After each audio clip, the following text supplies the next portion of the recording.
One nation one election का जो एक पूरा प्रारूप बना हुआ है, ये क्या है? संकट केवल उनके दिमाग में है जिनके मन में दुर्बुद्धि है, गलत भावना है।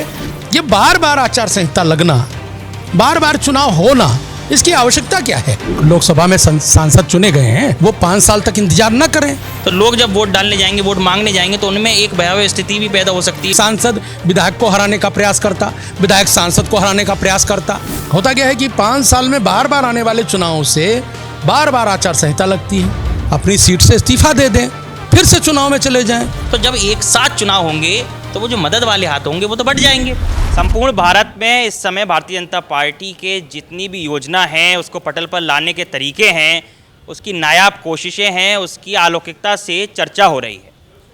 हाल ही में देश ने देखा एक बड़ा बदलाव, 370 की धारा हो, चाहे देश में वक्फ बिल का आना हो, वक्फ बिल संशोधन हो, साथ ही साथ अब एक नई चर्चा आम है, वन नेशन वन इलेक्शन।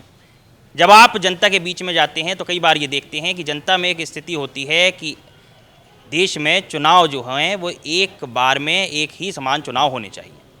आखिरकार क्या है ये वन नेशन और क्या है वन नेशन वन इलेक्शन का पूरा मकसद, इसको जानेंगे। मेरे साथ इसी को और विस्तार से बताने के लिए मौजूद हैं सदस्य विधानसभा परिषद उत्तर प्रदेश, महामंत्री भारतीय जनता पार्टी अनूप गुप्ता जी। सर बहुत बहुत स्वागत है आपका। बहुत धन्यवाद आपका, बहुत धन्यवाद। ये वन नेशन वन इलेक्शन का जो एक पूरा प्रारूप बना हुआ है, ये क्या है और इसको कितने विस्तार से इसको जानने, समीक्षा करने की ज़रूरत है? देखिए क्या है कि वन नेशन वन इलेक्शन जहां हम इस बात को बोलते हैं, वहां ये समझ में आता है कि ये भारत एक राष्ट्र है और भारत एक देश और भारत के राष्ट्र के अंदर जो लोकतांत्रिक परंपरा है वो दुनिया की सर्वोत्तम अच्छी लोकतांत्रिक परंपराओं में से है।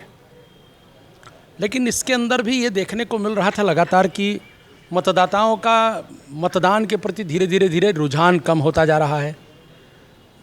तो इसको भी समझा गया और इसका अध्ययन किया गया और इसमें से ध्यान में आया कि बार बार होने वाले जो चुनाव होते हैं, जैसे कभी एक बार लोकसभा का चुनाव, फिर कुछ दिन बाद आएगा विधानसभा का अलग चुनाव, फिर कुछ दिन बाद नगरीय निकाय चुनाव हो जाएंगे, फिर पता चला कुछ दिन के बाद पंचायत के चुनाव आ जाएंगे। तो पूरे 5 साल, जहां 5 साल का एक कार्यकाल होता है चुनाव का, तो वो एक 5 साल निर्बाध गति से काम करने का अवसर ही नहीं मिल पाता। होता क्या है कि 5 साल में बार बार आने वाले चुनावों से बार बार आचार संहिता लगती है, बार बार होने वाले चुनावों से बार बार सारी पूरी मशीनरी ऊपर से नीचे तक चुनाव को कराने के लिए, चुनाव को कंडक्ट करने के लिए लग जाती है। सारी विकासात्मक गतिविधियां ठप हो जाती हैं। क्यों? साहब आचार संहिता लग गई, अब तो विकास के काम नहीं हो सकते, कोई भी योजनाएं लागू नहीं की जा सकती। क्यों? क्योंकि साहब आचार संहिता लग गई। ये बार बार आचार संहिता लगना, बार बार चुनाव होना, इसकी आवश्यकता क्या है? इस पर देश के अंदर बहस होनी शुरू हुई है। सितंबर 2023 में इस पर एक देश की सरकार के द्वारा, एनडीए सरकार के द्वारा एक उच्च स्तरीय समिति का गठन किया गया। ये उच्च स्तरीय जो समिति गठित की गई, ये पूर्व राष्ट्रपति रामनाथ कोविंद जी की अध्यक्षता में गठित की गई। ये वन नेशन वन इलेक्शन के बारे में विचार करने के लिए उच्च स्तरीय समिति थी। इसमें से फिर विषय निकल करके आए, पूरा अध्ययन करके, गहन अध्ययन करके, देश के न्यायाधीशों से बात करके, देश के मुख्य चुनाव आयुक्त जितने रहे उनसे बात करके, राजनीतिक दलों से बात करके, ओपन लोगों से कमेंट्स लेकर के, सब तरह से देखा गया तो देश के अंदर 83% आम मतदाताओं ने, 50% राजनीतिक दलों ने, 50% से ज़्यादा, 100% न्यायाधीशों ने, 100% चुनाव आयोग में जो चुनाव आयुक्त रहे उन्होंने, इन सब पर बल दिया कि देश के अंदर बार बार होने वाले चुनावों से मतदाता परेशान हो रहा है, देश के संसाधनों का दुरुपयोग हो रहा है, इन सब चीज़ों को रोकना चाहिए, देश में एक देश एक चुनाव लागू करना। अच्छा माननीय जी, जब ये चर्चा आम होती है तो अभी अखिलेश यादव का बयान भी आता है। अखिलेश यादव इस पर कहते हैं कि जेपी साहब का जब आंदोलन हुआ तो उन्होंने एक नारा दिया कि जिंदा कौमें 5 साल इंतजार नहीं करती। अब अगर वन नेशन वन इलेक्शन होगा तो उन कौमों को 5 साल इंतजार करना पड़ेगा, तो कैसे आगे इसको रेक्टिफाई?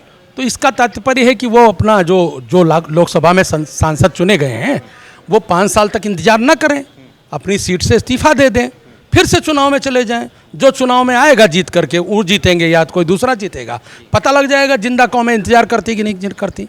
मतलब आप सांसद रहोगे तो 5 साल रहना चाहोगे, आप विधायक रहोगे तो 5 साल रहना चाहोगे, तो 5 साल तक निर्बाध गति से काम करने का अवसर भी तो चाहिए सरकारों को।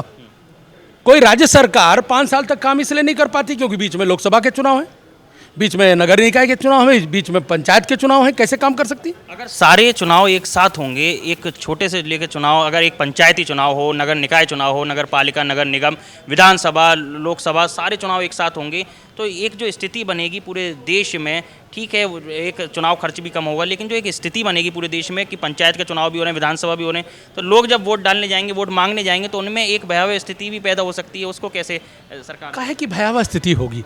आप कल्पना करिए कितनी सुखद स्थिति होगी। एक आदमी लोकसभा के लिए वोट मांग रहा है, साथ में एक आदमी विधानसभा के लिए वोट मांग रहा है, एक आदमी नगर पालिका में कौन लड़ रहा है उसने अपना वोट मांगा, एक आदमी कौन प्रधानी का चुनाव लड़ रहा है वो अपना वोट मांग रहा है। इसमें भयावह स्थिति क्या है? असल में आज तक जो बिल्कुल ये तो सब जानते हैं आप। ये तो जब एक साथ चुनाव होने लगेंगे तो सब मिलजुल करके चुनाव लड़ना शुरू कर देंगे। अभी तो एक दूसरे को नीचा दिखाने का प्रयास करते हैं। सांसद विधायक को हराने का प्रयास करता, विधायक सांसद को हराने का प्रयास करता, मेयर का चुनाव लड़ने वाले लोग विधानसभा वाले के खिलाफ काम करने लगते हैं। ये जो इंटरनल जो पॉलिटिक्स हैं, जो आपस के द्वंद्व हैं, ये समाप्त हो जाएंगे।